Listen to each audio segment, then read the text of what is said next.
So, hey everyone, happy Friday. We're going to get officially started just a second. Apologies for the delay. It's been just freaking life, you know. How's it going, Scott? You've been busy too. Yeah, it's going good. Actually, I don't know how legit this is yet, but my buddy just sent me a link that there's apparently an XRP ETF in the works, It's interesting. which uh, which definitely sounds interesting. Yeah, It's definitely it's interesting. on it's on Trading View, so that sounds legit enough. Yeah, it'll be fun. But yeah, Here, I'll send you the link in case you want to discuss this as well. um, sure we'll throw that up there.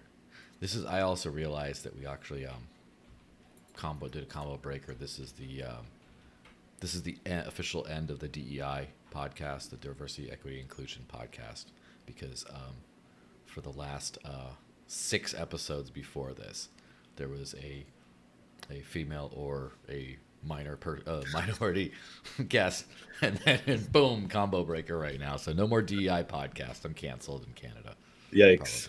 probably. Someone had to make that joke, um, which is not true, but I'm just going to say they did. Yeah, so it's been quite a wild ride these days. Maybe we should just jump into the actual intro and just start going because there's a lot of random Sure. stuff. All right, ready? 3, 2, 1, go.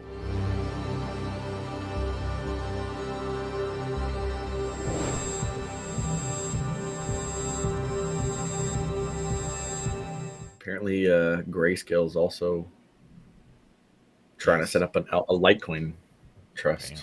So they're just doing So everything much now. stuff going on.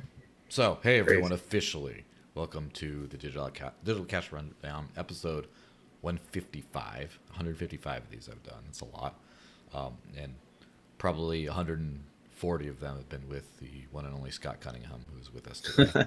Not that many, but a lot of them. Hope you're doing great on this wonderful Friday. It's a holiday in some parts of the world. I know because there was I guess, a project I showed that shall remain unnamed had their website go down because the DNS registrar screwed up big time, and they're trying to get it Oof. back online. And since they're located in France, they're like, oh well, it's a 3-day holiday. We're not, bye. Like it was just so hard. Anyway, it's all resolved, but that's all. That's my little anecdote there. So yeah, welcome everyone. Have got a fun show for us. Now let me just hit the ad thing, and then we get right into the news. So of course, CoinATMRadar threw me a bag, which is fantastic. Thank you again. And I got my little script here. So this podcast is sponsored by the one and only CoinATMRadar. When buying crypto with cash, an ATM is much more reliable and safer than meeting some random person in a random place. And unlike an exchange, which could freeze your account, you truly own all the crypto you buy, which is very important when we're going to be talking about SBF. And everyone remembers FTX, what happens when you don't hodl your own keys. Anyway, with CoinATMRadar, you can find crypto ATMs and other services where you can buy or sell cryptocurrencies for cash. On their website, you can search by coin, address, if the ATM supports selling as well as buying. And you can also search by geo area, i.e. country, state, city. You can also check and compare actual current fees with different ATMs. Find out more, head over to coinatmradar.com or CoinATMRadar.com. Yeah. The whole, And I'll yes. add to that actually that I just used them to go and find a good ATM the other day, Mm, and I tried withdrawing Litecoin to Canadian dollars for the first time, and took maybe 5 minutes, mostly just because of the Litecoin time to actually transact. But mm-hmm. yeah, it was a very easy process. Wasn't too expensive. It was like $3 plus 8%. I mean, which Mm-hmm. isn't amazing, but it's way cheaper than tax, and it was cheaper than a lot of the other fees, so it was a fairly good rate. Yeah, easy process. Pretty Yeah. happy with it. Do you We'll know? do that again for sure. Do they do KYC on these ATMs, or is it like a KYC light, or is it? Yes, it's KYC light. So phone from 20 to 999, Mm-hmm. ID for anything over 1,000. but they accept VoIP numbers. So naturally, I just used a Mm, VoIP number. So that's key. You do not want to use your real phone number. I mean, I don't know if this is messing with your sponsorship at all, but no, I it's mean, not. yeah, I do not recommend using your real phone number. I think VoIP is definitely the way to go there, but or a burner or whatever. But Yeah. yeah, that can get you up to 1,000. So I mean, if you really want to be degenerate, you could like look up all of them in town, go to every single one, withdraw 1,000 from each. But I mean, I'm sure there's easier ways to do it as well. Yeah. And it's also, let me give out another, listen, just because CoinATMRadar paid me doesn't mean I can't throw a, um, a freebie at someone here real quick. I'm going to open up, because Another good well, it's not. ATM It's locator. not an ATM. It's not a competitor. That'd be really shitty. Oh, Then okay. they should Yeah. probably like remove, uh, you know, remove my kind of stuff from that. Let's see, what's it called? Text ver. That was it. Text verify. And so I don't just because neither of these guys sponsor me at least yet. Um, I don't have to worry about shouting two out. But Juicy SMS is an interesting service, as well as Text Verified. And both of these ones give you a temporary, like a single use real number, not a VoIP number, for verification purposes. And you can pay with crypto. And so you pay like 50 cents to use it once. And so it's like a pay as you go Okay. with crypto. So Yeah. because for all this verification stuff, yes, you should use a VoIP number. You should, in fact, you should never give out your. You should not even know your real phone number because you Yeah. can't get like SIM swapped and stuff. So just don't Yeah. even touch your real number. Make sure it's hidden in your password manager somewhere so you can still top up your account or whatever you do. Use a VoIP number, and some services don't take VoIP numbers, and for those you use one of these two services. Okay. That's a good idea. I have used both of these and they're great. I don't, not sponsored, not recommending super, but like Yeah. they do work. Yeah. They do work and they take crypto. And so That's I'm great. a I'll have big, to get that you know, link. Yeah. I'm a big privacy nerd on this stuff.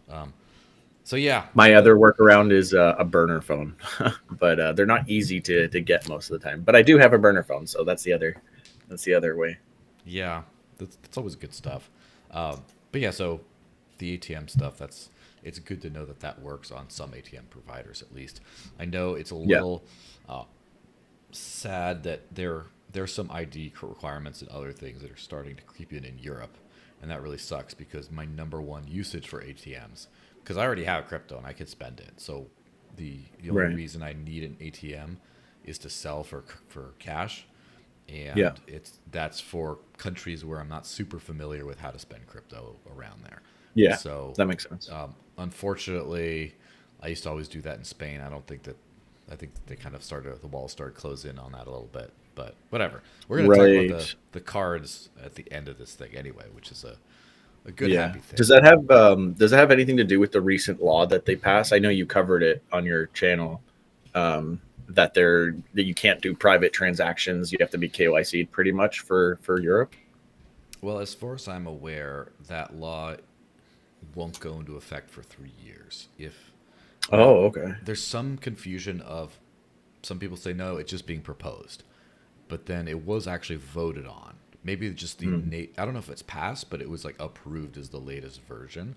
But okay. after it gets so it's either going into law or it's probably or it's like their final thing and they can still edit it. If it's either way, it's at least 3 years until it would take effect. But there have been some restrictions I've noticed, some like delistings in certain countries, which if there's Mm, certain EU countries but not EU wide, it's something in the individual countries, which interesting. that's the problem. The worst thing about crypto is fiat, always. You know. Yeah. Well, and the policies that they create to try to slow us down. Yeah, absolutely.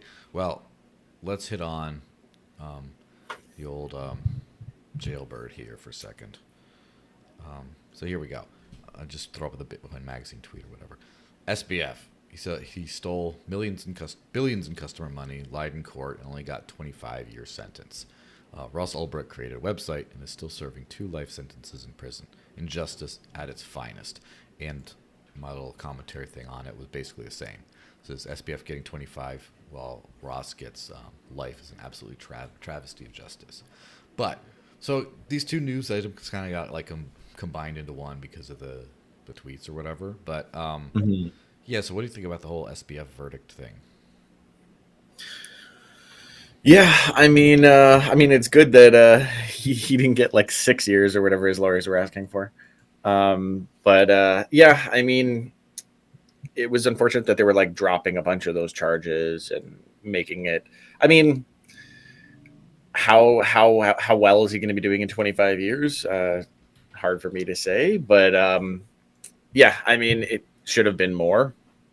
I guess it is what it is. Like, I mean, obviously, when you're comparing to who you just mentioned for Silk Road, it's like, yeah, I mean, probably should be more in comparison, but yeah, I mean, it's one of those things, and I mean, I imagine maybe the KuCoin CEOs might be joining him fairly Oh soon. God.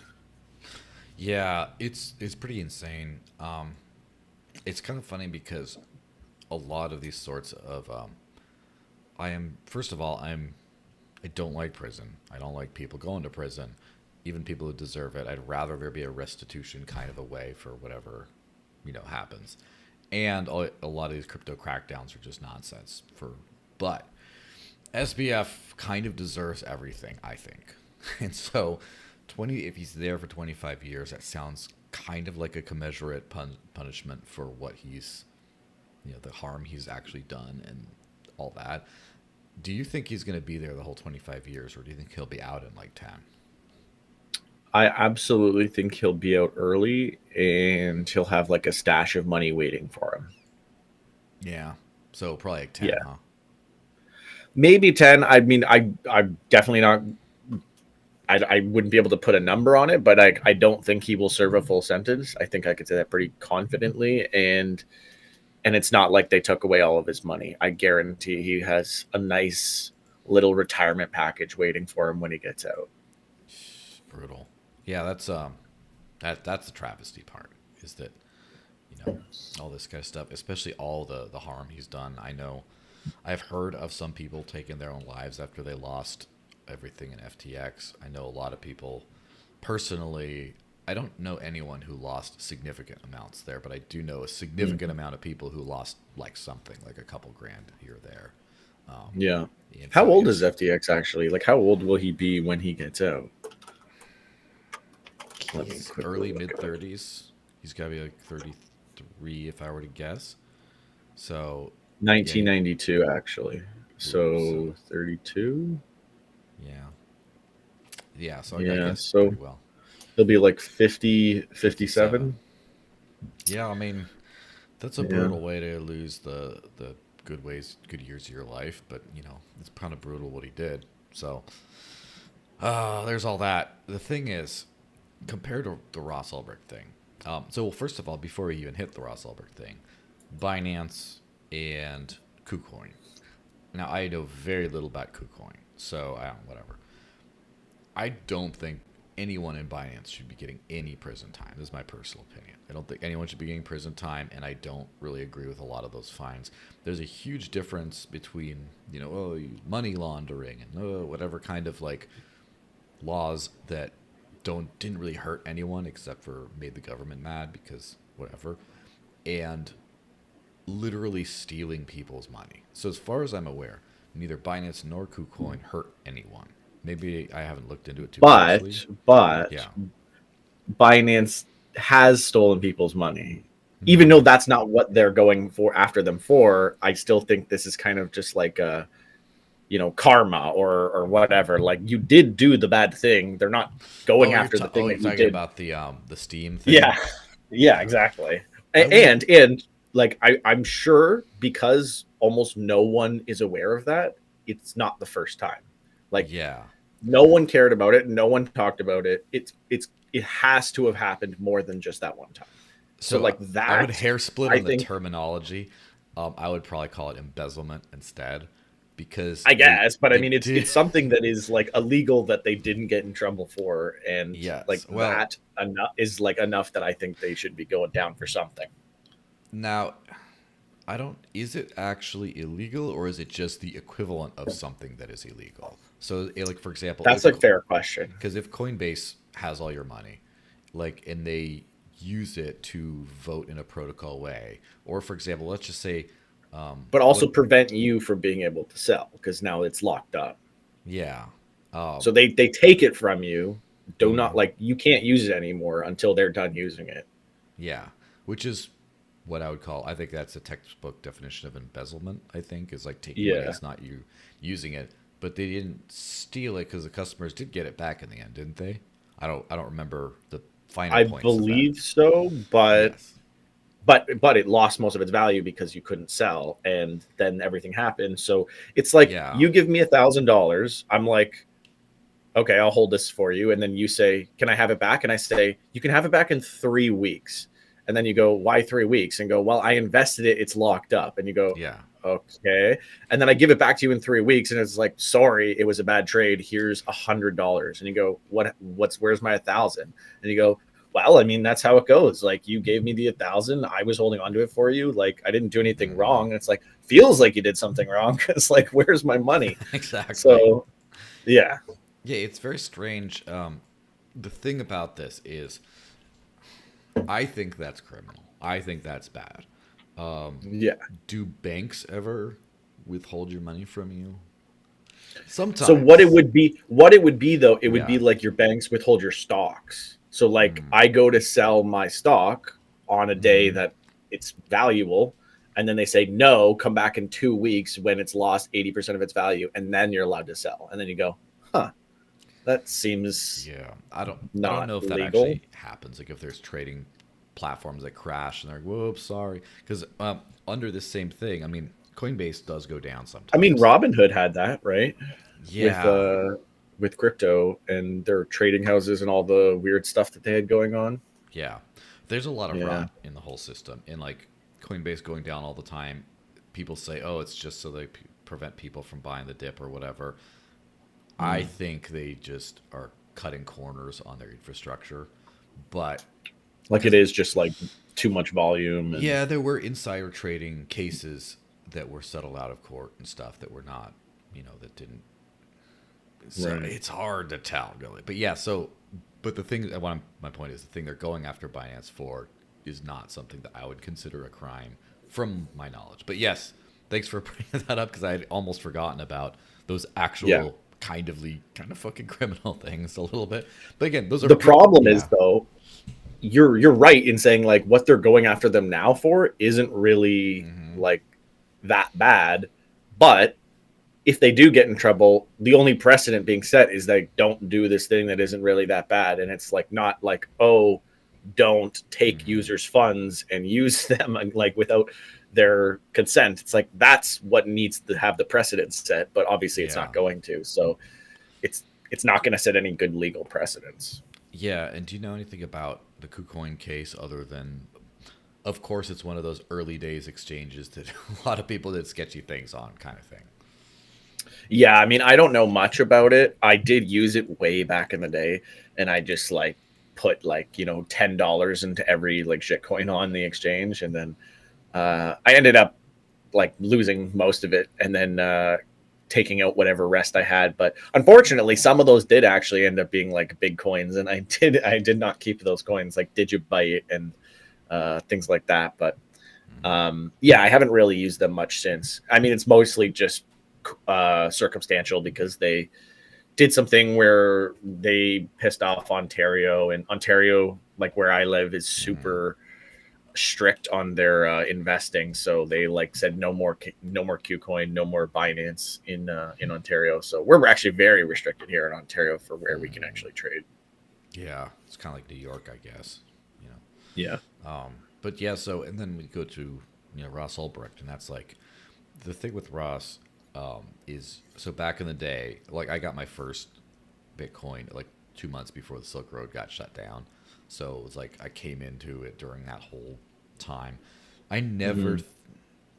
One thing's for sure, and this is the meanest thing I'll say is Silk Road is clearly flagrantly illegal. Like if it's not, if you get busted for running that, like even though I think you did nothing wrong personally, it's like okay, you're selling drugs online and stuff like that. I'm sure the government's gonna be pissed off. Like when you create this thing, you expect that that's why you do it secretly. Is something like that. Now the thing is, one of the weirdest thing is the number one thing that kind of came out of that thing seems to be some like murder for hire thing, which was completely, the charges were completely dropped and didn't make it in at all. And it's a lot of people are like, oh, this guy tried to murder people, and I think it was like a dirty, like public court of public opinion kind of tactic to prevent him from getting a lot of you know, a lot of press. But for someone who did not like steal money to be getting less than someone who stole a lot of money is, you know, it's crazy that he, you know, got like many life sentences, right? He got like life plus 40 or something like that. And yeah, it's compared to like CZ, and like I would put him in the same category as like CZ and whoever runs KuCoin or whatever, like in that whole thing where, you know, okay, maybe you make him go to prison for a little bit, maybe you hit him with, again, which I don't think I don't think is right, but because the government, you know, hates you when you sell drugs and stuff, okay, maybe just do that, maybe do some big fine and restitution, whatever, you know. But it's pretty crazy to think that like SBF hurt a lot of people. Russ Ulbricht didn't really hurt anyone, but he annoyed the government, and so the government just like, smash, it's over, your life's over, done. I mean, Whereas, I'd yeah, caveat that slightly and say, like, I mean, if someone bought drugs through his website and died, I mean, he's not like 100% like yeah, there not to were, blame, because there's also no regulation. And then you go on this website and you think, oh, like it's like a website, so there's some legitimacy to it, and you know, like they might think it's a little bit better. That, I mean, fast forward to today, almost everything is legalized in British Columbia and yeah, Canada. Like we have legalized cocaine, so it's pretty nice. absurd. But yeah, it's pretty absurd. But yeah, I I bet the don't. crypto after parties are lit from the Yeah, conferences. I can't imagine. But Hmm. yeah, I mean, yeah, there's so much legal here in Canada. You can order like psilocybin online legally to anywhere in Canada, which is pretty absurd as well. Um, yeah, it's and then you go back and it's like it was so illegal, 2 life sentences, and now that's just like commonplace here in Canada. At least it is pretty crazy to see the evolution of that. But yeah, I Yeah. mean, 2 life sentences is probably a little bit much. Yes, and the U.S. is obviously dragging its feet as far as like drug legalization across the board, although it is inching to get forward in a lot of states. But so imagine like a few years from now, like if someone did the exact same thing as him, it'd probably be like, oh, you have some like money transmitter stuff that you don't like, or like, oh, you know, you sold, you know, the thing, the allowing to people to post like murder for hire type stuff is, Hmm. I don't, why you gotta do that. I mean, I get it's like a thought experiment in radical free trade, which I think is great, but it's just like, you know, as long as you're running a centralized website, which it was, I would probably be like, you know what, we're gonna like not let not let people do like, you know, keep with the non-aggression principle at least, and just be like, as long as it's not like something directly violent or fraudulent. If we find those, we're going to delete them. But other than that, but again, bygones, I'm sure Ross probably agrees in retrospect that some of that stuff was probably not the smartest, but definitely doesn't deserve to have everything, you know, like that kind of Yeah. treatment when SBF, you know, just, it's really titanic just how bad the stuff he did. Just how like, Mhm. you know, Plus, I mean, how well can you really moderate that? I mean, I might just be assuming, but I mhm. can't imagine they were like, so was it like a good 1 to 10? Give us a rating on how good the like the drugs were or whatever. Like, I don't really think they're Mhm. doing like a ton of like moderation, but you know, maybe I was wrong. I mean, it I was quite a while ago before that was really a big thing to be even doing much moderation at all. I think they must have had stellar ratings or something. I actually know some friends who, or some acquaintances, I'll say, who did buy stuff from there, and it was their like hookup. Like a lot of people I know who that was their intro to crypto, and like this, like I have to say, Interesting. Ross, like as much as the Silk Roads, I never used it because explicitly because first off I'm more risk averse than that, but also because Yeah. there's nothing I'm really interested in that I can't freely buy today. Like everything I happen to Right. like personally is legal, and I lucked out that way, you know. Even Yeah. like marijuana and stuff, I'm not really that into it, and so like all that stuff. So I got lucky, but the Silk Road Bitcoin was like a nothing.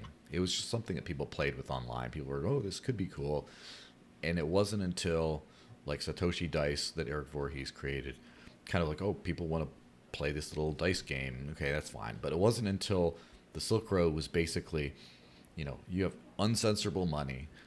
What are the only things you can't buy with your bank account today that it's illegal to buy online? And just literally do all those things right there. And then all of a sudden people are like, wow, I like this Bitcoin thing. This is cool. And so after the Silk Road went down, too late, like the proof of concept was there. You showed what this tech was good for, and the cat's out of the bag. So I definitely salute Ross's sacrifice in having us all here today.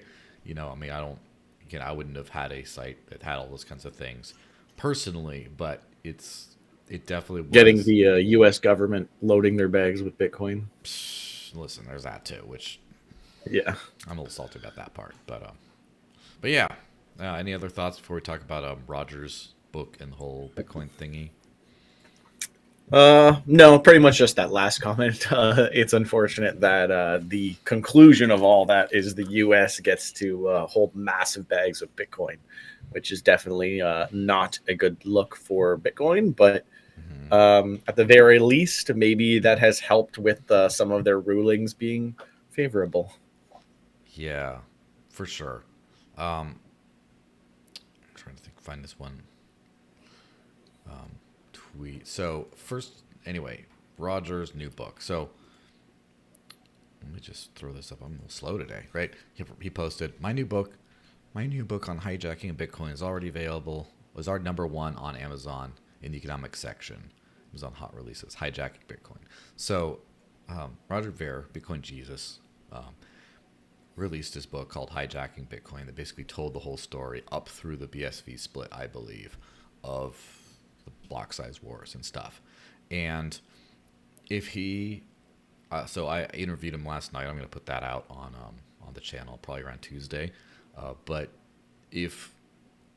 I think if he had put this book out like 2 years ago, it would have just been like, okay, Roger, cool book, it's nice, but like, just really, like you're getting a broken record again on this kind of thing. But the timing I think is very good on this, where it's still new enough to where it's still current enough that it's not like ancient history, but it's also a lot of people don't know this history that are in the crypto space right now, and I think it's actually having a big impact outside of like the BCH bubble, which is what it would have been restricted to a couple of years ago. I don't know how much you've heard about the book or any of your thoughts on that. Yeah, I haven't looked into it too much. I just sort of like read the summary, but essentially it's like like Bitcoin is different from what it originally set out to be and stuff like that. My general take on Bitcoin is like, yeah, like it's not really like cash, it's gold. I mean, that's my take, because I know it's obviously meant to originally be cash, but it's sort of evolved into being digital gold now, and that's sort of the way that I look at it.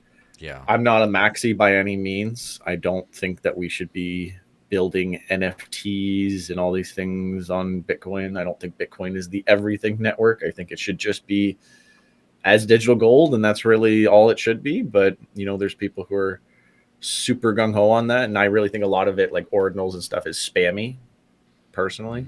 But yeah, I mean, maybe you can shed some more light on the book, and we'll dive into it, because I haven't ordered it yet. I need to do that.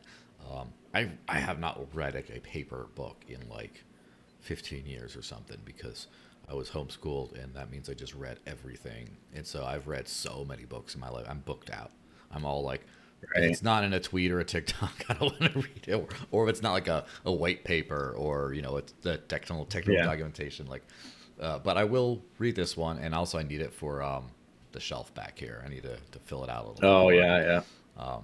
Yeah. So, but yeah, I think it's very interesting to see the different kind of reception that this thing could have, because on the one hand, I'm going to highlight this tweet from Hodl Magoo, who's kind of a really annoying maxi, but sort of principled and so, like, you know, like a value, not completely valueless. Anyway, just says, can everyone shut the fuck up about Roger Ver as it's 2024 and not 2017? So he does not like it. But this is in an interesting spot in the Bitcoin history because during this whole time, the whole ordinals thing, I really think forced a question where all of a sudden Lightning started to break down. People's ability to use Lightning wallets and stuff started to break down because the fees went too high for Lightning to work for all the on-chain transactions it needs. Then a lot of people got soul searching, and a whole lot of cypherpunk type people left in Bitcoin started to question this and talk about like making bigger blocks and stuff, interestingly enough. And one of these people is none other than John Carvalho, or Bitcoin Error Log. I don't know if you've seen him back in the day.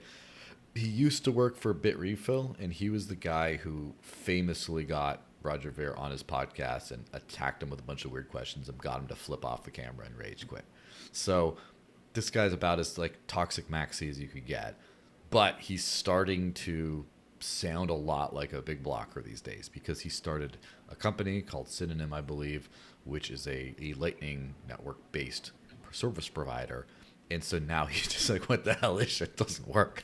And so now he's completely going against it. This tweet I'm highlighting says, if Bitcoin transaction fees reached the equivalent of $100,000 each in today's buying power, what would you do? And just keep using Bitcoin, use a shitcoin, use a bank or other, and keep using Bitcoin was like the top thing. And he did mention somewhere down there of like he's very disappointed in the poll results. So there's a bunch of people like him that are starting to flip on this, and I think there's also a lot of people who came in during the last bull cycle that just have no idea about the whole history and are now starting to be like they're primed to hear Roger. They have written Roger Ver off as this kook. Like they're primed to hear the message and just be like, oh, okay, I didn't know any of that. I don't know. Have you seen much of that around the Bitcoin space, or do you see much stuff from Bitcoiners these days? I mean, a lot of my focus lately has been on Cosmos because I just see like a lot of, yeah, I mean, there's a lot of innovation there, and that's where a lot of things are happening. But yeah, I mean, the way that I look at Bitcoin is it's like gold. So, you know, if I want to spend my gold, it's going to be a little cumbersome, but Bitcoin is better at spending than gold. I could more easily buy things like at a retail store with Bitcoin than I can with gold. But I wouldn't be going around trying to spend my gold either. I would just hold on to it for as an investment. So again, I don't really look at Bitcoin as like a transactional cryptocurrency. I look at it more as like an investment. But yeah, if you were looking at it like a transactional cryptocurrency, then yeah, I could see why you might be having problems with Bitcoin. I would not use it in that sense. I would use Litecoin or Dash or Bitcoin Cash. Mm-hmm. I mean, that's just the reality of it. I think the problem is with like maxis and with a lot of this stuff is like, they're not looking at different cryptocurrencies as like use case based, mm-hmm. which is really how I think it should be viewed. And they're looking at it just like, this is the only thing that I should use, and I'll make it work for everything. And it's like, yeah, I guess you could do that, but it's not practical. Like if I could probably find a way to spend my gold, I could like brute force it and only go to places that accept, but it's like, but I'm going to cause myself a lot of problems, and I could just use easier methods and it's less fees and less trouble. And I see it kind of like the same thing. It's like, yeah, you could brute force it, but it's not going to be like efficient, or like you're kind of just like, you know, trying to put a square peg in a circular hole, and you're not going to get a lot of progress with doing that. But that's my take. I mean, yeah, that's it's kind of, there's like two different things going on there. On the one hand, there's that very practical take, which I have segmented takes, right?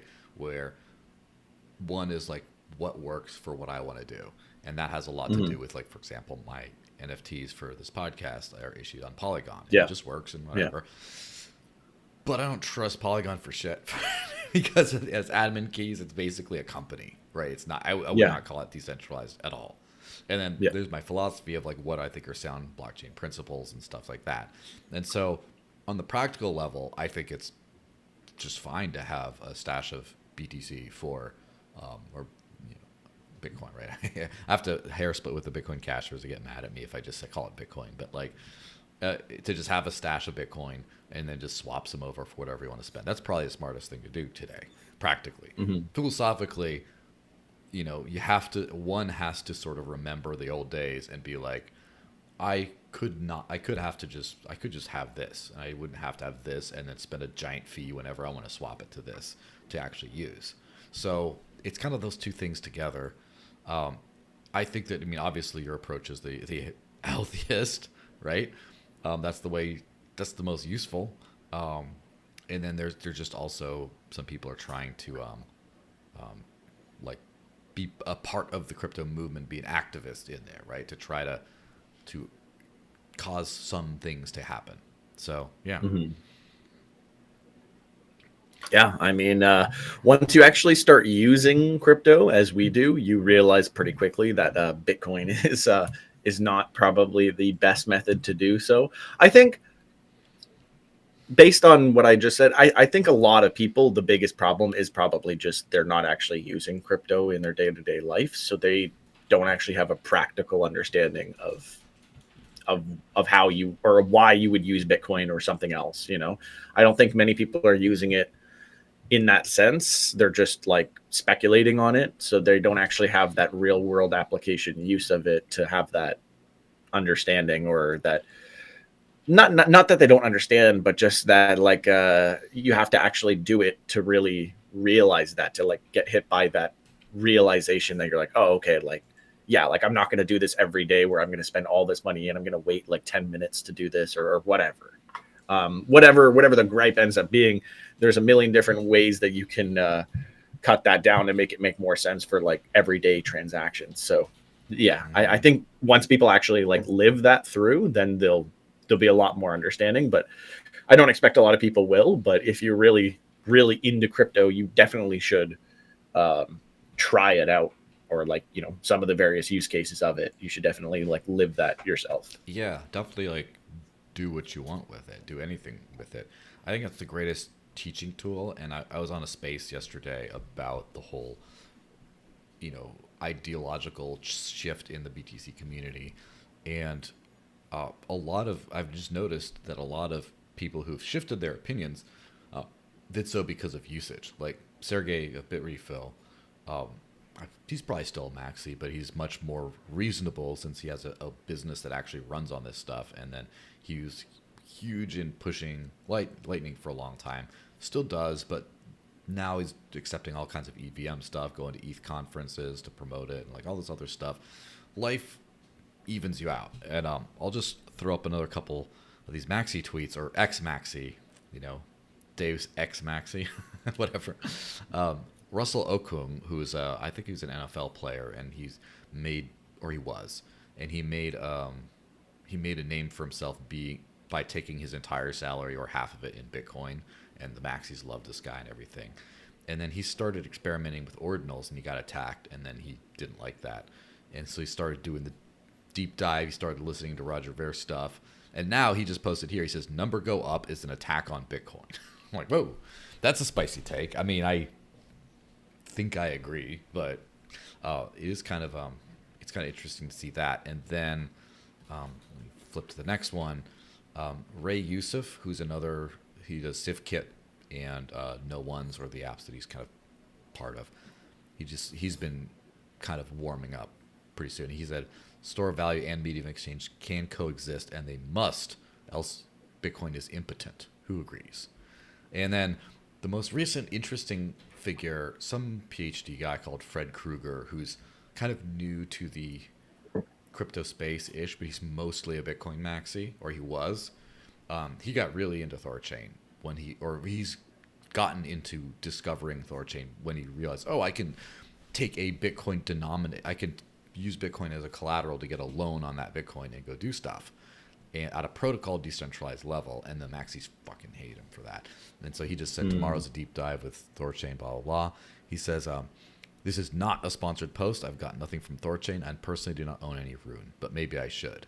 And it's crazy when Adam Back is commenting on it, all trying to tell him not to. Oh, it's risky, all this kind of stuff, And so there's like a lot of these maxi big figures starting to just shift over to, I wouldn't say like just starting to become more open-minded and reasonable on these things. And some of these are because they've actually experienced the real technology and their use cases have changed.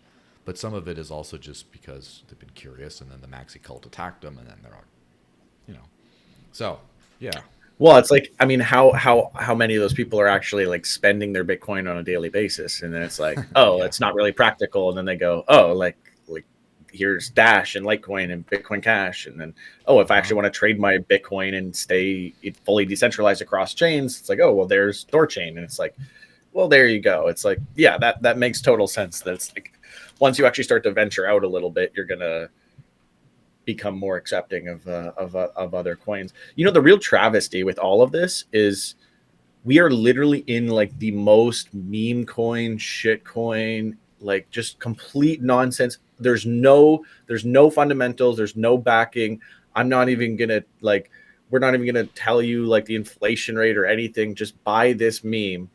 Like that's the era we're in right now, and people are worried about like Bitcoin or whatever. And it's like we are literally going through like the biggest era of like nonsense coins and like borderline like pump and dump scams, probably more than we did even in the last cycle, because it's like normal now. Before it was like we didn't know better. Now it's like we're fully aware and more than happy to participate. Like this is a scam. Let me invest in it. Yeah. That's where a lot of people are right now. And we're at this point and we're arguing about like Bitcoin, and like it's like there are way bigger problems in the crypto space that we could be looking at right now. I mean, I'm not discounting that, like, not discounting his book, but it's like there's way bigger issues that we should be like addressing in Bitcoin and in crypto in general. And that's like a lot of the scams, pump and dumps, like the normalization of investing in literally scams and like stuff that is risky. Like basically just saying gambling is investing, and like that's fine, or investing is gambling and that's fine.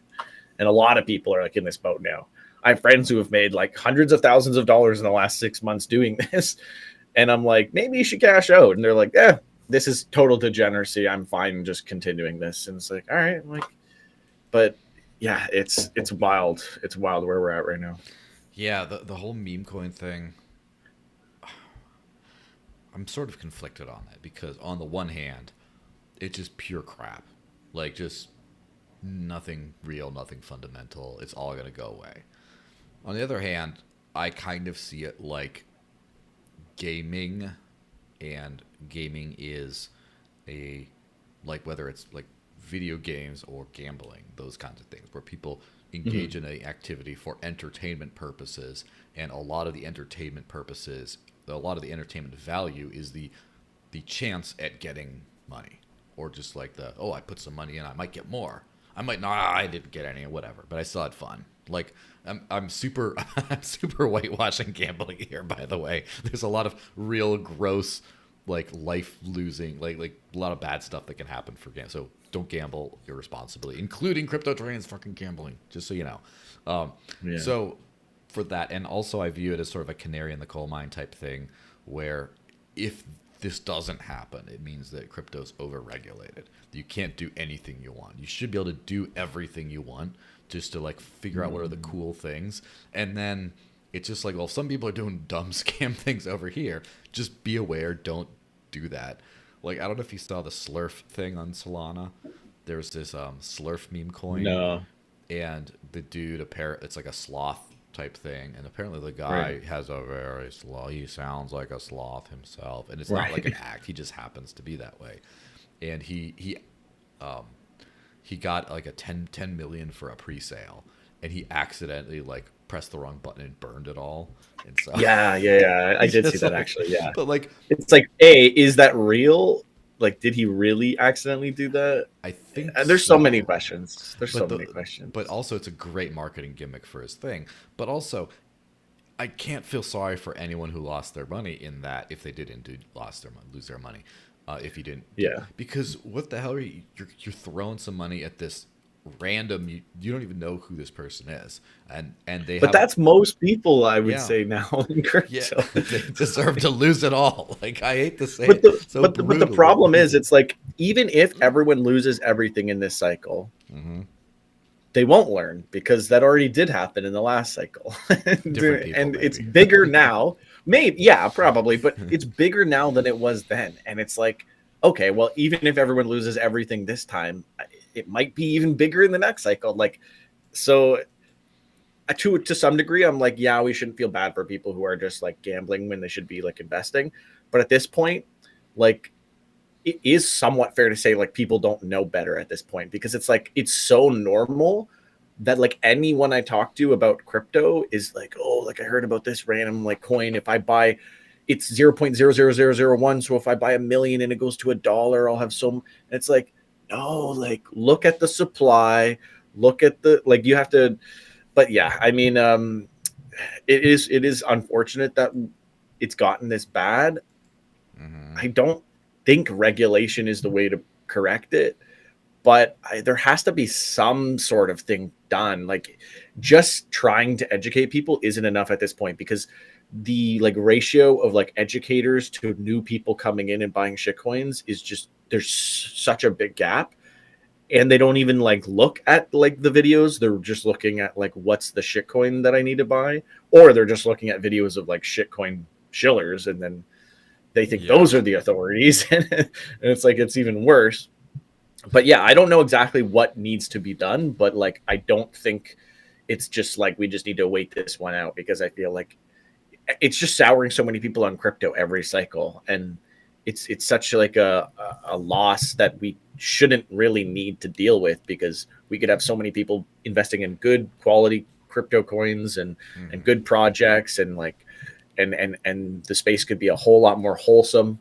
But instead it's Yeah. like every other thing is like a pump and dump, a scam, or like, someone's giving up on crypto entirely because of, X thing that happened. Well, and so I haven't really thought this isn't like a super tough, like fast, hard and fast belief, but I kind of think that meme coins are a great step in that direction because they sort of isolate. It's kind of like isolating the cancer, you know, where you Mm. see the very obviously casino things. If you want to play the casino, you go in there. Like penny stocks, like, if you're going to go into penny stocks. Yeah, or it's like literally like a casino. Like it's Yeah. literally like no one, no, like whiff. Doge whiff hat. Do you really think there's value behind that? No, you're playing a game. You're hoping it goes up. At least with Dogecoin, people Right. are like, well, maybe Elon will put it as a payment process. Like, there's a little bit of a non-scamminess to it too. Whereas, whiff and what are the other, slurf and all the other. There's so many of those that are like just clearly, I wouldn't even say scams because they don't even try to scam people. They just say, this is a meme coin, buy it, and I hope it goes up, and maybe it won't. Like, that's not a scam. That's just a terrible investment. But Yeah. it's kind of, I mean, you're right. Most of them are like that. They're not like, hey, this is like yes. going to do all these things, and then it doesn't. It's literally just like, this does nothing. Please buy it. I remember in the 2017 era, um, there's just so many more of these types of projects that were masquerading as real projects because that's what you Mm. had to do. Now you don't have to. But like back in the day, like one that'll be super easy to mention is Verge, aka Dogecoin Dark. And it was like, oh, new privacy coin, Pornhub, this, and like it's literally just a dumb pump and dump. And the entire privacy thing was just an, like, I think they used Dandelion plus plus, some kind of like an IP address obfuscation for like the nodes, but the actual chain had no privacy functions at all, just a Dogecoin fork. And it's clearly a bad faith thing to be like, oh, but this one. And then of course you have like all the like when Zcash came out. There's Zcash and then Zcoin, which is now called Furo, kind of came out around the same time. I think Furo was first, but whatever. And then there was like Z Classic, and then there was Y Cash, and then there's there was Zen Cash, which then turned into Horizon, became a different thing. But like, there's a bunch of these kind of, and then there's R. Like, listen. And by the way, someone unfollowed my channel because I complained about R. But let's get some more unfollowers. R is a scam, right? It's not necessarily a scam, but it is, because it's just a copy and paste of Zcash with some extra Right. weird little things. No one's thinking that this is not a seriously developed project. It's not like you have a ton of people. It's not like this is going to be the new. It's a meme coin, but it's a privacy meme coin, and it's being. There's a lot of like, I know like libertarian type people who are like, oh, I heard this is like the best one. I'm gonna like buy a bag because I want to like, separate money from states. Like, dude, this just do a stupid pirate coin on Solana, a pirate meme coin. Don't put any privacy stuff. Don't try to LARP as that, and just let people gamble on that. Don't do this nonsense. Mm, And so I think that now you're starting to separate those things out a little bit more, where now like the meme coin sector is just the gambling sector, and then the real projects right. will often compete with real projects and not the meme value of each other. But maybe that's an optimistic um, point of view. I don't I know. think I think that's a good point. I do think it's a little optimistic because what it has also created is like it's normalized the idea of like meme coins. So like when you say like, oh, but like, be ready to lose what you invest, and all the general sayings that you would say to someone, like, it's basically gambling. And people hear that so much now that it's almost like it's just like a generic statement that like means nothing to them. Like, you know what I mean? Like, oh, I'm going to invest in this meme coin because it might go to $1. And it's like, okay, well, like there's no fundamentals behind it. It's like a huge risk. You're basically gambling, et cetera, et Mm, cetera. And they go, yeah, yeah, yeah, yeah, yeah, yeah. It's like, but like, this is what everyone does. This is normal. So it's fine. It's like, all right, I guess. But like, so you would say, oh, but they know that they're gambling and investing. It's like, kind of, because now everyone knows that they're gambling and investing, and because everyone is doing it, this is just investing now. And it's mm, like, that's like, I think the philosophy behind it, or the ethos rather, is the real problem, that like everyone has just like become okay with the idea that like this is bad and that's fine. um yeah. Essentially, like in the simplest form. Well, in my typical fashion, I'm going to find a way to blame this all on Bitcoin maximalists. So let's do it. So I think that Russell Okung was saying about, I think that was him who was saying about number go up as an attack on Bitcoin or whatever. At some point, I think that there's a lot of blame for people who've been pumping the price of Bitcoin all these years. There were some really scammy posts from the official Bitcoin account on Twitter saying, like, smiling ear to ear as the profits roll in with this happy little man with like Bitcoin raining from, and just like, you wish FOMO is hitting hard. You'll wish you had some, and all this stuff with some guy going with like money raining, like really scammy shit. And a Mm, lot of Bitcoin, like Michael Saylor's a big problem with this. Max Kaiser is a big problem. All the Bitcoin thought leaders, including Adam Back, who usually tries to be like more more technical and measured. He does talk a lot about like the number going up, the price going up, the price get some, and then there's a lot of people, even in the greater crypto space, that have given what has historically turned out to be sound advice, which is just buy some Bitcoin and just forget about it and come back in a few years and you'll thank me. And it's like that has happened. That on an individual basis has historically been a good piece of advice. But just like that, this is, you buy it and it goes up, and that's like the one thing, because I think people have failed to communicate on the freedom money thing, especially if they're like, well, why does it cost so much? Well, what's a layer two? And like all that other stuff, it's just too hard. So they're just like, buy it, it's going to go up. This is amazing technology. It's going to change the world. Buy it, it goes up. And then people think, oh, that's what crypto's for.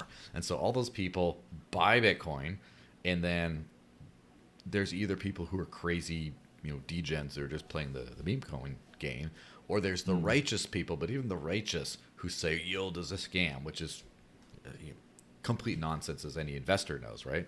But like, mm-hmm. there's yield is a scam, but I still just only want to buy this because it's going to go up and it's never going to go down. I think that whole culture, like the buy market cap, I would say 90% of the crypto culture is about gains, because Right. Ethereum has all this, and then Bitcoin is all that too. Yeah, no, I think that's a fair synopsis. It would have been much better if they just said like buy this because it's like gold, but it's better than gold, which is accurate. Like Yeah. it has the qualities But of gold they need to sell without. people on buying gold because people Well, don't I do that mean, these days a lot. well, I guess you're right. So it's like so Mm-hmm. it's more so like do you want to like yeah, I guess you're 401k. right. It comes back to like do you care more about like freedom and like true ownership of your wealth or the number go up thing. I guess you're right in that sense. Like Mm-hmm. it's just such a normal thing for people to be like, well, number go up. The main difference though is like Bitcoin has many qualities as Yeah. to why it should go up, whereas Mm-hmm. a lot of the meme coins like and stuff do not, and they do Yeah. not have any qualities or fundamentals that would actually result in that happening. So it's like it is a bit different, but I do get like the original like buy this because it will go up in value is generally coming from Bitcoin because like that was the first one to for that to be the case. Yeah. So yeah, I mean, I think that is true, but yeah, they should definitely just shift more to like this is like digital gold. Hold this because like it'll not necessarily it'll go up in value, but like it should based on the qualities of gold if people value those qualities, Mm-hmm. but less so that it's just inherent that it'll go up.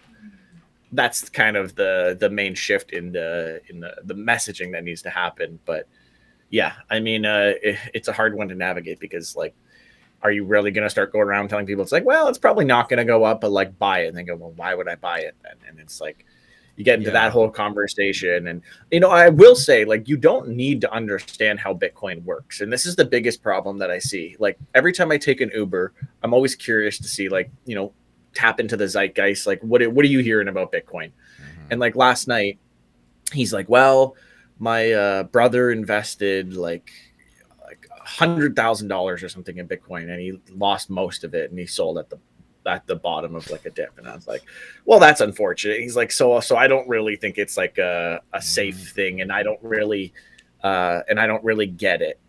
And this is like what I tell every person when they say like I don't really get it. Like, why is it like useful? Like, what's mining and all this stuff? And I say, well, I mean, as someone who like went to school for IT, Mm-hmm. most people don't understand DNS servers and how they, like translate an IP address into like into a domain and all these different things. Like all the little technicals of the internet.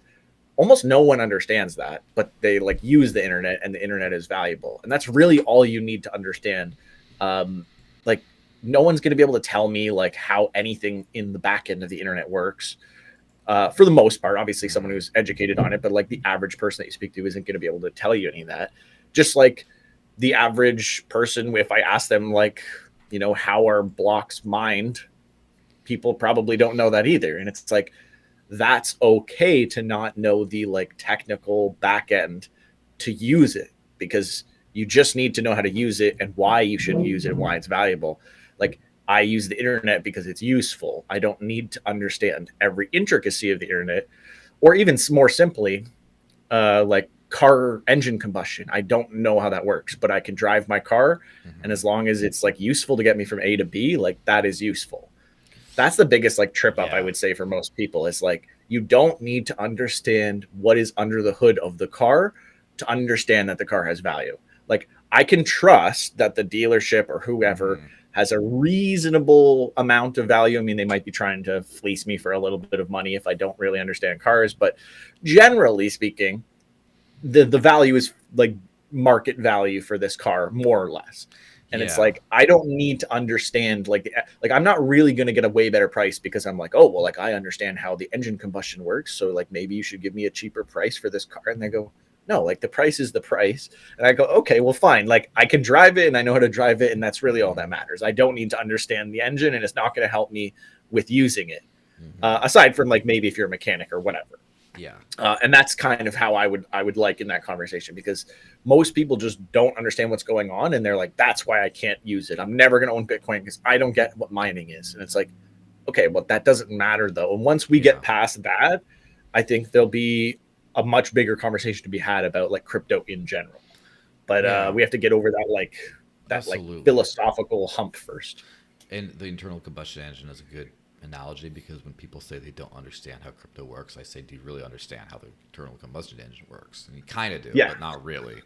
Like, I don't exactly. freaking know what a carburetor is. Do they even use carburetors anymore? Like, you know, I couldn't tell you because I don't know and I don't need to know. yeah, And I that's mean, and that's the point, right? Like, and like I have gotten in my own engine and fixed stuff in a car and stuff like that before a little bit, but like I still a lot I don't yeah, know. I just sort of take for granted. But there's two kinds of things here, right? First of all, is do you find it to be is it a good thing? Well, use it. Well, number one, just use it. Get in a car, yeah, drive it, and be like, oh, this 100%. is cool. I could commute quicker to my job this way. Or you look at Yeah, the freedom I get where I don't have to keep a track of the bus schedules or whatever. And so, yeah, okay, I see the value in this. I will use it. Or it doesn't work in my life. I'm not going to use it, but I understand how it has value for others. There's like that hmm very user thing. Now, an investor is a little different, where an investor might want to dig in and see like, how does this work? Like, are there going to be a lot of like problems later? How much does it's it a good, cost to source the yeah, parts? Is this a sustainable business model? Like all that kind of like a stuff. car collector or something. They definitely want to know what's under the Yeah. hood, and Or if yeah, you're going to like put like 100 grand into like, General Motors stock or something like that, you kind for of sure. want to know how it works. Or like, with Tesla stock. And like, Hmm but the other thing that people don't do enough of that, but they really don't do enough, the investors, of using the shit, because crypto has Right. like a couple dozen end user products. Everything else is like, oh, but like Cardano, what can you do with Cardano? Nothing. Like, there's some memes and some NFTs or whatever, but like, That's my biggest gripe with all these ETH killers. Like, yeah, you what can't. can you do? And, Yeah, and and is it just a duplicate of what it already exists? yeah, absolutely. It's like the user experience, and so like for example, I think anyone who explicitly owns Tesla stock, which is use Tesla in a specific thing, like not people who have some sort of index fund or their manager throws some they happen to own some Tesla stock that way. People that are like, I'm gonna buy Tesla. Mhm. Every single one of those should have ridden in a Tesla at least once. Just get in there, drive it or ride in it. Just know what the product this company's delivering. Because if it's Mhm. crap, you're not going to want to throw any money into that, because what, you're just going Right. to like gamble that they might have a good product someday, and that's completely insane. Like, um, you have like VeChain, the official partner of the UFC, and all this kind of stuff. Okay, and this is unreasonable shitting on VeChain, by the way. I have to say, because I've not done the research to say this. I just don't know if they have an end user product that's used. And I was talking to someone the other day who was very big on Ripple on our XRP, and was just like, oh, Mhm. because the investor pitch of, oh, interbank transfers is a big thing. Oh, that makes sense. And then like, oh, we got all these partnerships. Oh, that makes sense. Um, and that's kind of I, Grayscale put out a paper about like daily users of each crypto versus like market cap to find like the ratios, and they found that Mhm. like XRP and Dash have the same number of users basically. In fact, Dash has more, Right. and then but the prices are astronomically different. The market cap is just so different right now, and that kind of reminds me, I'm going to do another unsolicited, unpaid show right here, because why not? Everyone should check out at some point cryptofees.info, because that's like a real hard to fake scoreboard for adoption, because it shows how much revenue is the network generating. So what are the total fees and some have different models, and people, we don't have fees, okay, whatever. But for the most part, you can actually see some stuff. So like Ethereum is the very clear king as far as 15 million a day. People are paying a total of $15 million a day to use the Ethereum network. Bitcoin is about around 2 million a day, which Right. is something, right? It could be higher, but whatever. BNB is almost a million, and then you go down to like these L2s, like our 94 fans, whatever. Polygon is 40 grand a day in fees to go in there. Dogecoin is 15 grand a day, which is not very much, but it's a lot more than these others. But then you start to go down to these other ones, right? Where, for example, like Polkadot is only generating around 3 grand a day in fees, which is not very much. Litecoin is like less than half that. Same with Monero. Bitcoin Cash is under 1,000 per day. And then you go to like these two, right? Ripple and Stellar. So Ripple is 2,300 a day in fees. Stellar is almost $200.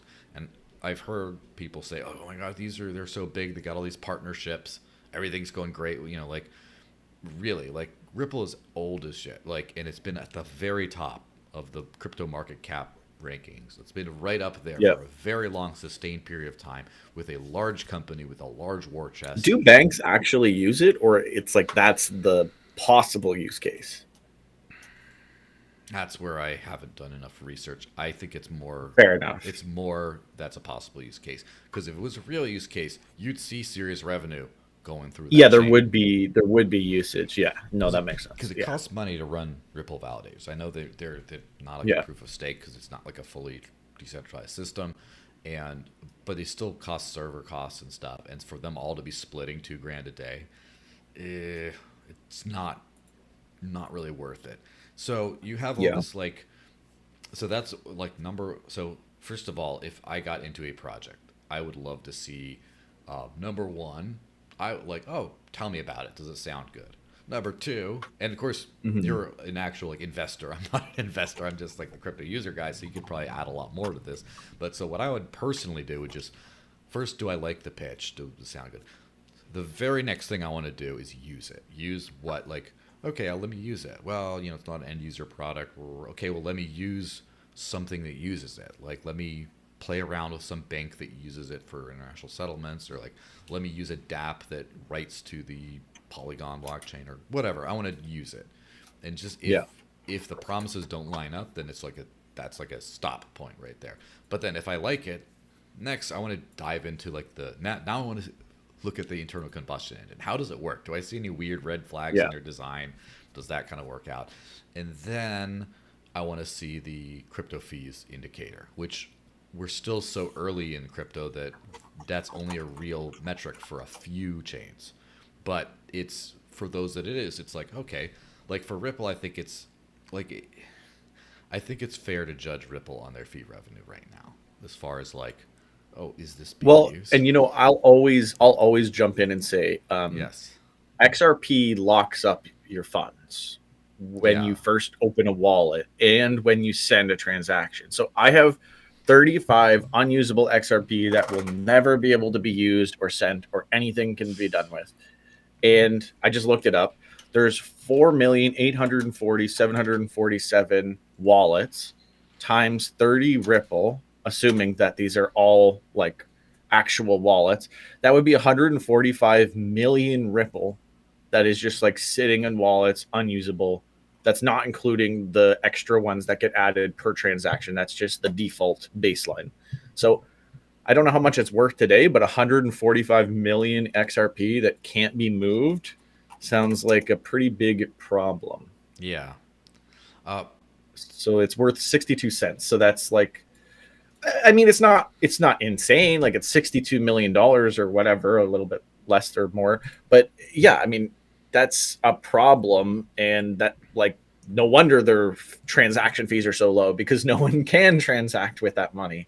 And it's like, yeah, I think if you have these weird things built into your design and like like people EOS aren't really stuff. using it, yeah, exactly. Like it's just it's a sketchy cryptocurrency, and Yeah, if you can't it call it always blows my crypto. mind that it's that it's the top Ooh, you ran through a 10. I connection rough mean, now patch we for a got second. Solana because I'm told. So what I was just saying Yeah. was Solana's in the top 5 now, and I got some Solana recently for the first time just so I could test out Soul Hmm. Card, which is like a credit card that Yeah. uses We'll hit on Solana. that one for Yeah, sure. but 2 out of the 4 transactions I made with my Solana just never went through. Like it said processing, and then it still said processing can't send because it's processing. And after 30 minutes, it just stopped saying processing and it just never went through. And then I could resend. And it goes down like once a month. And I just don't see how it could get into the top 5 when half of my transactions fail. It The blockchain goes down like on a regular basis. It's like, what are people like seeing in this? And it just blows my mind every time that XRP, Solana, all these chains can like get so much value under them. Hmm. Hopefully that like it goes down after this cycle. But it blows my mind when people have no idea what they're investing in, because my friends will say, oh, like I see Solana's up this percentage, this much percent, like I should buy Solana. And I go, try using it and then come back to me. If you can actually send a transaction and not fail, like maybe. But like I sent the picture to my friend when he brought that up, and I was like, look at these 2 failed transactions I just tried to make. Like, it's insane that this is like supposed to be a viable chain. Yeah. Yeah. Absolutely. And I have to say, like, one of my friends, Justin Bonds, is a crypto researcher, and he has some very spicy takes. He's probably one of the most like reliable experts out there on crypto. Now I'm saying all this positive stuff because I'm gonna do a slight criticism, which so normally I would give him like his takes like a 90 to 95% endorsement for the most part. Like he's very researched, very like level-headed, very direct, and then he gets into arguments with people, and he posts a thread. I was wrong about these things, and he posts the whole thing. Right. But he got a bag of Solana. Well, so he runs a crypto fund, right? Cyber Capital, I think it's Europe's oldest crypto hedge fund or something. And and they invest based on stuff like that. I know he's been very positive about. He was very critical about Solana in the early days, and then he became a little bit more positive because some things changed, and he's big into the on-chain scaling thing. The thing is, as far as I know, he does not use any crypto at all himself, partially, and he does not own any himself because to prevent conflicts of interest with his fund, right? It's kind of a thing he has to do because of that.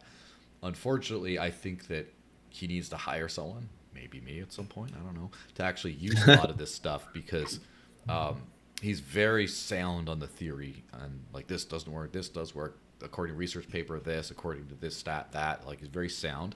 There's something that's missed in all that, and like I think that he should be, in terms of Solana, a little like pump the brakes a little bit on it with these kinds of experiences, because if the user is failing, because it takes 2 seconds of using Solana to be like, oh, like this isn't that great, regardless of what I read, right? Yeah. And like the facts and figures on Ethereum show that Ethereum does not have a great user experience. I could tell you that too, but the facts and figures on Solana, it goes down. Well, it went down a million times before. Then it didn't go down for like years, I think, and then it went down like once either last year or this year. I don't remember which calendar year it was on, but it went down once. And other than that, it's been like working according to, public things. But then there's just, if you have more than the very occasional failed transaction, then you're in Lightning Network territory, and that's no good. You just don't want to be like, the customer, the user should expect to push a button and then it works. And this is one thing that I get into all the time it's one of the few things I argue with the Bitcoin Cash community about a lot, is the instant transaction thing. Bitcoin Cash is instant. Well, no. You can send a transaction and it'll be broadcast instantly, and it very, very likely will go through. And so you could probably, as soon as it shows up in like a second, you could probably say that's good.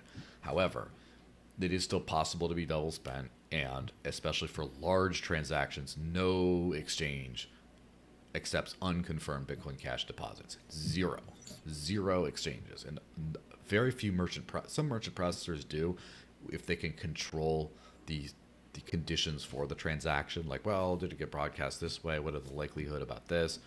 But just straight up, it doesn't exist. And just the fact that, like, if a user has to wait on a payment, and you're like, well, that's fine because, wait for a block, that's not a good user experience. And you can't just gaslight that away by saying, no, well, it's actually instant. These guys they must be maxis, and that's why they don't like our, you can't gaslight that away. And so, yeah, there's a very real user experience kind of thing. I know, like, one thing that Justin Bonds complains a lot about is the bad user experience of juggling a million ETH L2s and stuff, and that is accurate. That sounds like a user-based critique, but then, like, the user of Solana doesn't have to do that, but they do have to press send again a couple of times, which sucks. So, yeah, especially when you have to, like, I have to wait, because if it doesn't go through after 10 minutes, I'm like, all right, screw it, I'll just resend, and it says still processing your last, like, transaction, so you can't send. And it's like, So I have to just wait here until this fails and then try again. So you have to wait like 30 minutes. So it's like this possibly 30-second transaction is now going to take me like 30 plus minutes, and it might fail the second time. So it might take like an hour. So yeah, it's like that's pretty unideal if you end up having to like try multiple times and you have to wait the full time out and all that. Yeah, that's all very not ideal. The last data point I'll throw on like the crypto fees type thing. Interesting um, example before we move on to the card thing to wrap up is the Maya protocol stuff. So, I mean, obviously, full disclosure, I'm a huge fan of the Maya protocol. I was one of the early liquidity providers. I've done some work for them, et cetera, and they're a big, they're close with the Dash community, and so we do a lot of work together. So, all that bias out of the way, I put up myascan.org/stats, and if you want to look at that, you can. But basically, they have the swap fees, which in line with the crypto fees thing of the average cross-chain swap fees that they're earning is like 20 grand a day, I think right now. The network just launched, I think it wasn't this year, it was last, it just turned 1 year old, right? As far as like the mainnet. So pretty new, Thorchain fork, with a decently growing volume. One thing that's interesting about Maya though is they don't have any coin inflation. They've never had any. All the coin supply got distributed on basically day one to the liquidity auction. And so a lot of these protocols do have fees, but then they also have block subsidies from the inflation, including Bitcoin, right? Most of Bitcoin is not fees. Most of what miners get paid for is inflation. And Maya's just never had any inflation. So that stat is like, well, this is 20 grand of actual revenue and no subsidy. And so it's a much more reliable, like, okay, this is literally like a business. We don't have any startup VC money, that we're not burning through holders' money. And everyone who stakes for their nodes has half the native asset cacao and half another asset like Bitcoin or Dash or Kujira or one of these others.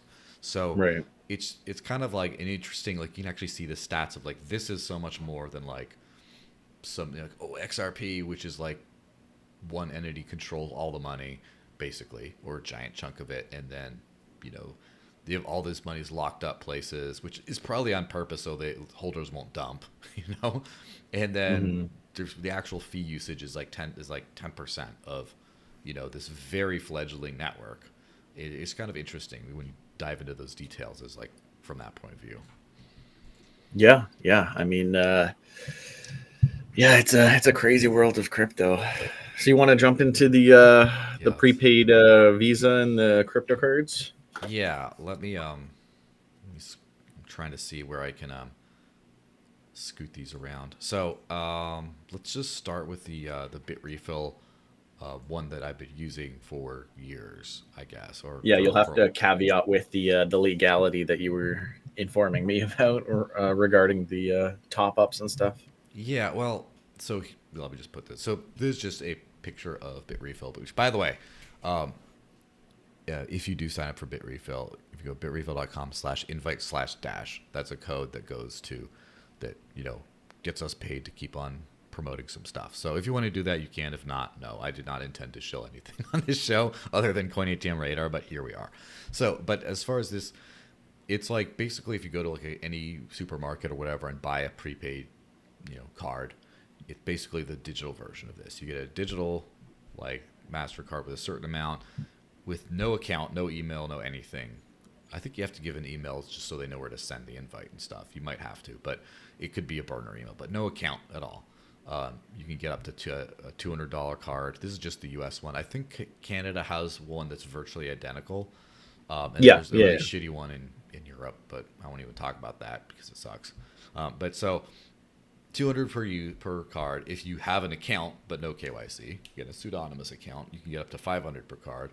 And then if you KYC, you can get up to 1,000 or up to 1,000 per card and up to 10,000 total, like 10 $1,000 cards per day. But if you're KYCing, why would you do this card? You just wouldn't, in my opinion. Yeah. But so that's kind of like the boilerplate, as far as I know, legal prepaid card. You can just buy a prepaid card, and around these amounts, you cannot reload it. That's a big thing because I don't think it's legal to reload a card that doesn't have any extra identifying info. And I will say also, when you activate the card, you have to fill out a little name and address and phone number, but it's not KYC. Like, you can fake info if you want, right? So it's just like a contact thing. There are versions of this card. I don't know if any crypto places sell it, but there are versions of a similar card that have none of that. However, the UK specifically does not let any of their merchants accept payments from a super anonymous card like that. It's just too anonymous. Right. That one little thing. So I experienced this firsthand last year when I went to traveling through Europe. I had this one and I had the other one I'm telling you about, both on my phone. And I tried in the other one worked in like 70% of places, but like in the UK, nowhere. And like buying bags for EasyJet, which is a UK company, no. And certain retailers, even in Amsterdam, that just happen to be connected to the UK somehow or whatever, they just wouldn't do it. Whereas the Bitrefill one worked almost everywhere. These I've been using a lot to add on Google Pay or whatever, to do tap and pay, and it's worked out really well. Recently, like the last week, I've had issues with a couple getting added there. So I'll have to just chase that up. I used to use these to do like Midjourney subscriptions or like pay for Twitter and all this kind of stuff. They don't work for that anymore, by the way. Like that changed in the last year. So there's that's the like thing. Stripe specifically is not allowing those, or it must be Stripe. Stripe stopped allowing these.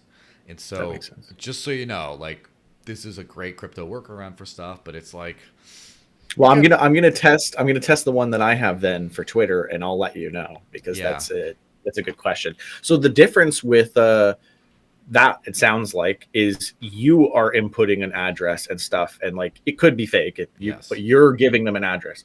So with BitStore, and let me get the exact names here so I don't make any mistakes. Bit.store. Yeah, Bit.store offers a crypto card. And it's actually partnered with Binance, surprisingly. I didn't actually even notice that. And soulcard.sh.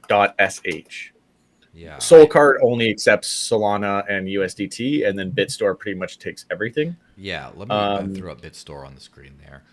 And by the way, huge disclaimer, I have not heard of these before, like today or a couple days ago, and so I have no idea if these are scams. So this is just from my experience. If you want to gamble, go buy Slurf, or don't buy Slurf, but whatever. But you can put a small amount in, like you can just put in like $20 or whatever. So it's not like so they're not like put in all this money. You could put in a tiny amount, test it, do what you want to do. I've paid for Netflix, Amazon, and Google Pay so far. Pretty useful. The big difference, though, and why I think these are so useful, is they actually like give you a fake address and like all this stuff. Well, I think it's a real address, but they do everything for you. Like all the KYC aspect is all like faked and anonymous, and it's all just done for you, created. So if you do actually have to put in a billing address, and it has to be a real address, etc., and it's connected to the card, actually, it has all that. So that's actually very, very useful. And I haven't had any issues with it so far. So it's no KYC. They don't do any identifying at all. Zero. I mean, they ask you for your name to just put on the card, but obviously you can put whatever name you want. And obviously that's what I did. But yeah, I mean, the only thing that they're asking you for is the name to put on the card, which again, you can just do whatever you want. So it seems like there's a physical card, which is KYC. Yeah, you can get a physical card, but like that's not at all what we're talking about. They offer physical cards and virtual cards. We're only talking about the virtual card in this sense. Yeah, so the virtual one also has a 2.5% top-up fee, which, yes. Ideal, so the only difference is like, yes, the fees are where they'll get you. However, there is like zero other options for me as a Canadian to have a US-based card with an address attached to it that I can spend pretty much on any website that I've tested so far, which is actually fantastic. And you guys have privacy.com, which allows you to KYC one time and then do anonymous. We don't have that in Canada. So like this is the only way that I can achieve an anonymous. Well, it is more anonymous than privacy.com because they don't make you do the original KYC. But this is the only way that you could actually like do this. And yeah, I mean, I've had no issues. I've topped up the card a couple times already. I've tested withdrawing all of my money. I've tested deleting the account. I've tested making a brand new account. I was using Skiff, but then I realized Skiff is being bought by Notion and pretty much disbanded, which why did they buy it? Just so they could ruin a good privacy email. Yeah, But unfortunately, I heard now about I'm that.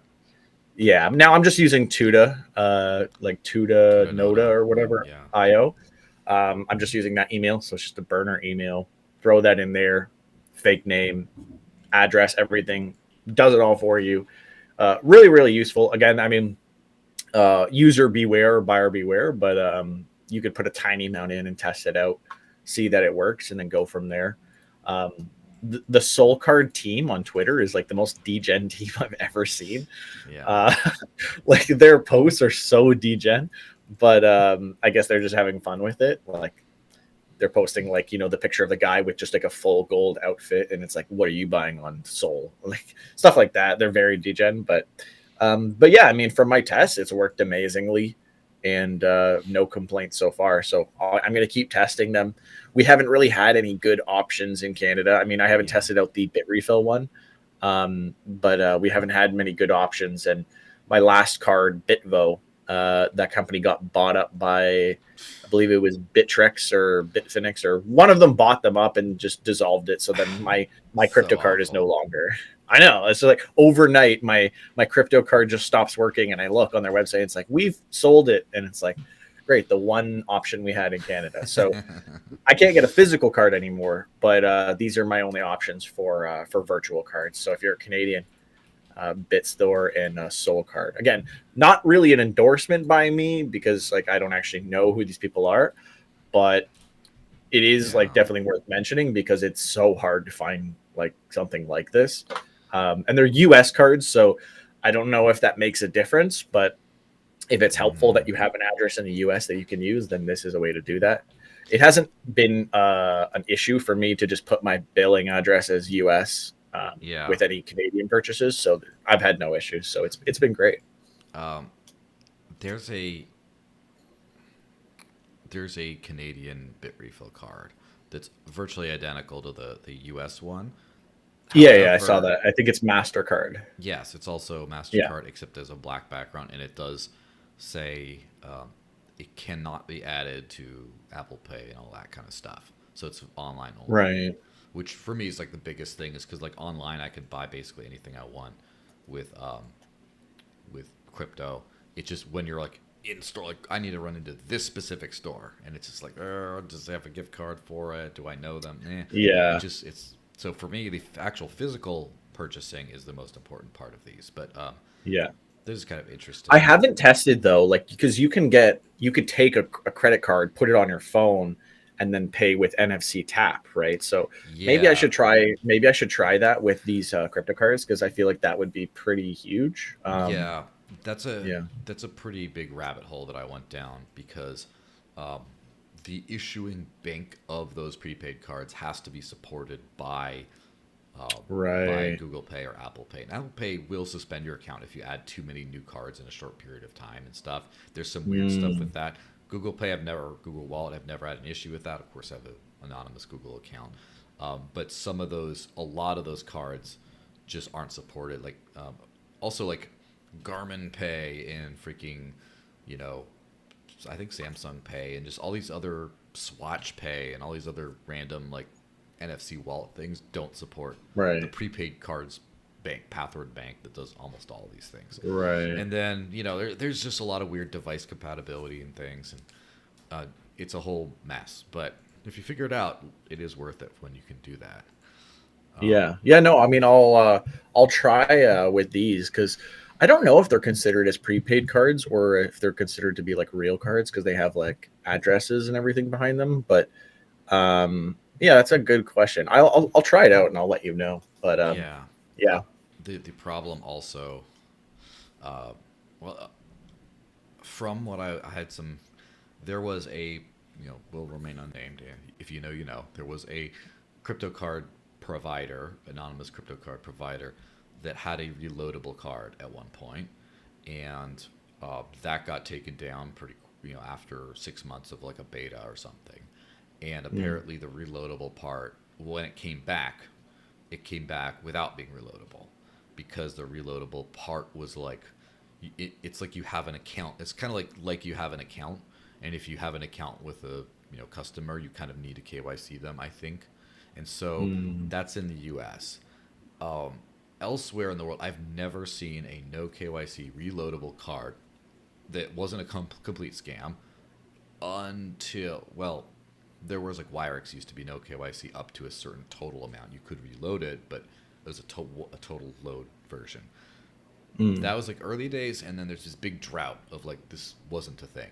No, there there was no KYC reloadable card, and then the last like month or so, these ones like you've been mentioning, there's a couple others I see pop up, and I'm like Yeah, skeptical. they're all just popping up out of nowhere. So It is a little suspicious, I'll admit, because they it all use the same support ticket like service and stuff. And I was like, why are they all using like the same?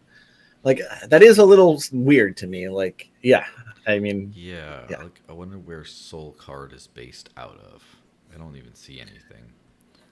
Um, I do know. Was it the BitStore one appears to be Lithuania, and so I don't know. Lithuania is not like a financial center or anything like that, as far as I know. yeah. So who knows? I have to like check out some of these things, but I'm sure as long as you don't, there's always that rugging risk. But Just don't put a lot of money in it, and yeah, play around yeah, with it, I guess. and hopefully that stuff will be all over. Um, Let me look up to a couple more things real quick. Um, so first of all, I'll just hit on this bit refill thing, the bit refill Hmm. shopping thingy. So bit refill has been advertising this job where you get paid, um, I think €1,000 a day for a minimum of 2 days to go shop everywhere, and you have a €5,000 limit to go basically buy everything. And so the the point of this, why they're doing this, is because Bitrefill is releasing a KYC, but top upable prepaid uh, virtual card. I think they have a physical card as well. So again, those are three pillars of crypto, which is denominated in not dollars or euros and not fiat. Hmm. Self custody in your crypto, like you don't have to give it to Coinbase to hold on to and then do that. And then privacy, like no KYC. This is two of those three pillars, right? So we're talking about the three pillars for the other ones, but this is two of the three. And so if someone just wants to like have all their money in crypto, self custody, they don't care about being super private, or they spend their crypto privately when they can, but they don't mind having a KYC card on the side for everything else. This will be a good thing for Europeans. So that. Hmm. Now, I also made a post about Spritz, right? So Spritz has a prepaid card, a prepaid virtual card. I have tested it out. I have a work one, and I just started using a personal one to try out. And I queued up this thing from the Dash account. So they added ability for, so Spritz is completely non-custodial as well. Also completely KYC, but completely non-custodial. And in addition to the bill pay thing, which is US only, I think right now, they have like a prepaid virtual card you can top up instantly with Dash, and I'm sure there was some other EVM type stuff that might be instant, but I know you just Dash and you get it right away, and you can create multiple accounts, like multiple cards easily, so you can like give some to your like significant other or your employees or whatever, and so then just anytime they need to top up, you just hit them with some money, boop, top it up, use your card. Right. So Yeah. for actual practical, like you have a company and you have like a personal and business card, or like you um, you have employees, or you got a family and you want to like oh, you want to give your kid some some spending money, and you're all in crypto, you can just do this super easily.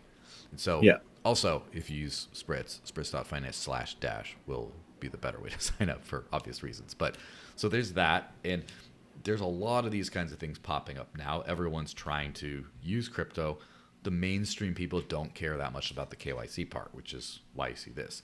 And finally, Ubit. So Ubit, and I have not used Ubit, by the way. I don't think it's available in the US. Oh, there we go. OOBIT is the thing.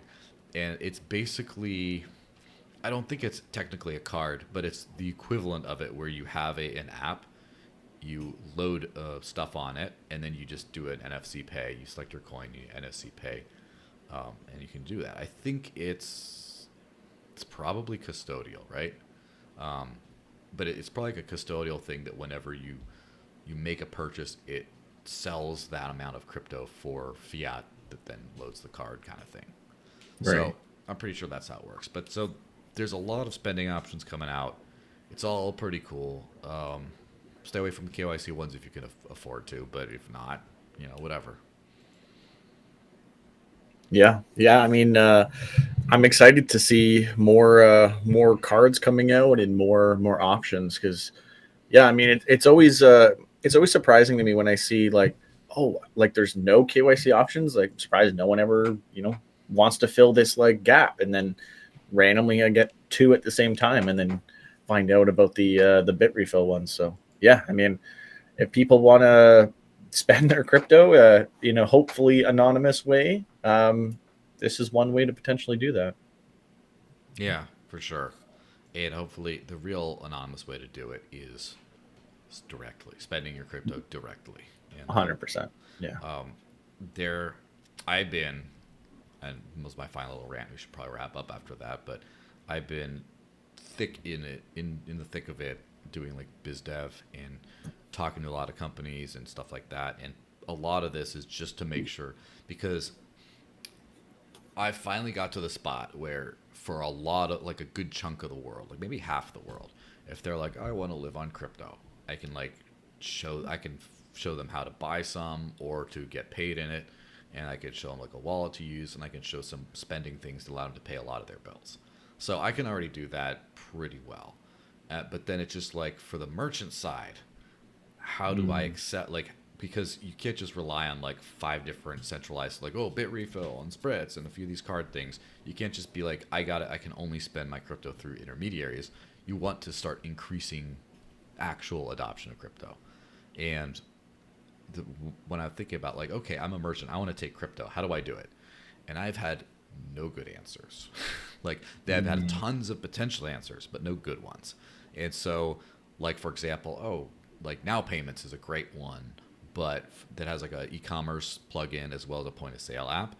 But both of those had some issues to where, like, if you scan the QR code on their point of sale app, this is fixed, by the way. I don't think it's an issue anymore, but you would have to manually input the crypto amount yourself. And like, who the hell is going to do that in a storefront, right? The QR code, it's BIP21. It came out in 2012. It's 12 years old. You should be able to just grab the whole thing, right? And so there's some stuff like that. And it's like, okay, well then iVendPay is a fantastic, they do vending machines as well as physical point of sale devices, as well as point of sale like apps, as well as e-commerce stuff. And they do fiat conversion. And so that's all great, but then it's like, okay, that's a lot of Europe, and then a lot of like the Middle East and places, and not in the U.S. at all. It's like, okay, what do I do for U.S. customers? Well, there's BitPay, but BitPay is kind of KYCs the customer a lot of times, and is garbage in their UX. Their UX is garbage. I'm sorry if I'm speaking very strongly. It's not very good in my opinion. A lot of people complain. So then what I do? I just today had a call with Rocket Fuel, which actually seems to work a lot for this if you want a US working type thing. So there's just so much of this patchwork of stuff I'm trying to like figure it all out, make sure all the, in my case, make sure Dash is on all these, but like for everyone else should probably, whatever your favorite coin is, try to figure out to make deals to make it all universal. But then also a lot of these have like an okay, like, they're not really set up to be super useful, and I gotta like work with them, be like, look, do this, do that. You have like 5 pages that the customer has to go through before the finalizing the payment. Cut that down to like 1. Just scan it works, right? There's just so much work to like figure that stuff out. But after that, I think we can start onboarding en masse. Yeah. I mean, like I've always said, I mean, it's like once people can actually use it. I thought social media was going to be the route to crypto usage, but I mean, it's kind of like died down until we see it on like legacy platforms. I don't know how true that would be. I Yeah. think it'll be more through actually like spending it and using it now. So what you're doing is very, very important work, and it's very underrated because there's so few people who are actually living on crypto like through and through. So I mean, yeah, I mean, you're definitely the guy to teach people. So if people do want to learn how to spend crypto, they should definitely be checking you out. Yeah, and I should say also at Rare Passenger on X, Rare Passenger pseudonym, whatever, Esteban, because he's very open about his name. He's been sort of approaching the same thing, more from a first a BTC angle, and now he's more dabbling into BCH, Litecoin, and Monero. And so he, like, for the Venn diagrams of knowledge, there's a lot of overlap, but not perfect overlap. So he's got some good like living on Bitcoin stuff. So that's good too. Um, it's not his number one job, but Lorenzo Ray is like a maxi basically. He only really uses Bitcoin, but he does actually like live on it, and so he has some interesting Mm. stuff of like which Lightning wallets to use, all that kind of stuff, and yeah. So that's a that's a good stuff. Oh my, almost 2 hours long. Yeah. Good show. We might as well hit up shill-o'clock. Is there anything specific you want to shill before we wrap this thing up? Um, I mean, you can find me anywhere at ScottCBusiness or for my podcast Tech and Things. I mean, I haven't really been posting. I'm still working on some stuff very laxly as I'm very, very busy. I'm working like 60 hours a week with Kudos. So, I mean, if you are Right. curious, you can check out Kudos. They're on Cosmos. It's a pretty Also, I cool, did a like, show on Kudos on this yeah. channel, so I did an episode. So if you want to check them out, I think it's pretty interesting stuff. Yeah, it's essentially just like decentralized cloud computing. We're working towards decentralized cloud computing on Cosmos. So yeah, I mean it's a cool project, and I'm a lot of my time is on that right now. But I definitely do want to start posting more again, and I still am sort of working on some things very, very laxly, but I hope to get those out fairly soon. So yeah, Yeah, sounds good to me. All right. Thanks everyone for watching. This has been Digital Cash Rundown, episode 155, with the one and only ScottCBusiness, a.k.a. Scott Cunningham, a.k.a. number one ham, if you want him to pay attention in his comments. Please like, comment, share, subscribe. If you have any interest in using any of these services I talked about, you can hit me up for a referral link. I didn't include them in the bio, and I won't, just because it's not a planned part of the show. But yeah, all the other ones, buyer, user, beware. Just, I'm going to try them out. What can I say? I'm going to hit them up to try to get them all to take Dash that don't, right? yeah, It's part of my job, my day job, right? But try them out, see if they work. Have fun with those gross fees, the top up fees. Which, by the way, Bit Refill card, because you can't top it up, doesn't have fees. So it's just, you buy $200 worth of card, you get it for $200, and that's it. Whereas, yeah, with some, even including Spritz, I think Spritz has like a 1.2, something like that, 1.25, something like that percent fee, but like a $2 minimum for at least Dash that I know of. So if you do, if you buy top up $200 at a time, it's like a 1% fee or whatever. I don't know. But yeah, if you want to try these things, I love learning. Like Scott and I are very similar in this way, that we both love finding new things to use in crypto, whereas other people just like to talk about it. And so if you find anything cool, oh yeah, but have you tried this thing out? If I have, odds are I guess, but if I haven't, please let me know. I'd love to just look into some new stuff. I'm always learning. So there we go. Have a good weekend, guys. Don't forget, taxation is theft. Your phone is spying on you. Fiat is a scam. Live on crypto before it's too late. And take a shot of maple syrup for the Canadians. All right. See you guys around. Peace. all right, see ya.